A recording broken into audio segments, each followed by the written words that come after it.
আছে দুঃখ, আছে মৃত্যু, বিরহ দহন লাগে, তবুও শান্তি, তবু আনন্দ, তবু অনন্ত জাগে।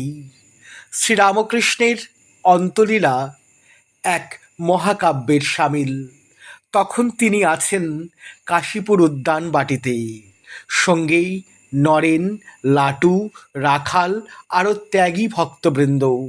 গৃহী ভক্তরা দেখা করতে আসছেন ঠাকুরের সঙ্গে।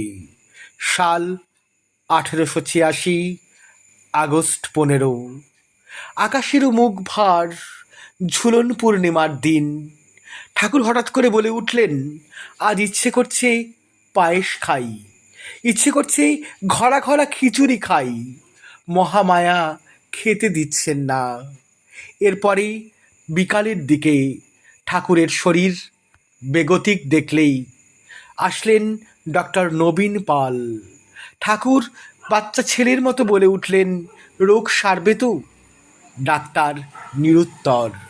নরেনকে বললেন, একটা গান শোনাতো।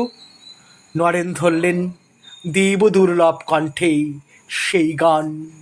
শেষবারের মতো অযোধ্যানাথ পাকরাশির লেখা, মন চলো নিজ নিকেতনে, ভ্রম কেন সংসার বিদেশে, বিদেশির বেশে।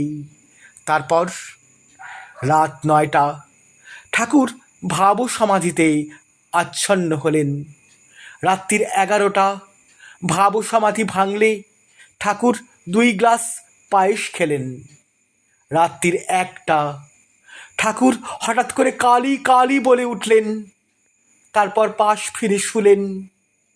নরেন এসে তার পা দুটোকে লেপ দিয়ে ঢেকে দিলেন। পরের দিন সকালবেলায় এলেন ডাক্তার মহেন্দ্রনাথ সরকার। তিনি অন্তিম ঘোষণা করলেন, শ্রীরামকৃষ্ণ পাড়ি দিয়েছে অনন্ত যাত্রার পথে। আছেই, তুমি নেই এ কথা আমরা ভুলে যাব, একদিন তুমি ছিলেই এই বিরাট বিস্ময়ের ধ্যানে। স্থাপকায় চ ধর্মস্য সর্বধর্মস্বরূপিণে অবতার বরিষ্ঠায় রামকৃষ্ণায় তে নমঃ। হে প্রভু, তুমি পাড়ি দিলেই অনন্ত লোকে, পড়ে রইল তোমার লীলা অঙ্গন। তার পার্থিব শরীরকে দাহ করা হলো কাশীপুর শ্মশানে। আগুনের হোম হুতাশন গ্রাস করল দেব মানবের, মহামানবের পার্থিব শরীর। আগুনের পরশমণি ছোঁয়াও প্রাণে, এ জীবন পূর্ণ করো তীব্র দহন দানে। অবতার বরিষ্ঠ ভগবানের রাতুল চরণে আমাদের অন্তরের ভাবপুষ্পের অঞ্জলি নিবেদন করি। তুমি আছো আমাদের মননে, স্মরণে, চেতনায়। তোমার সমাধি আজ ফুলে ফুলে ঢাকা। কে বলে আজ তুমি নাই?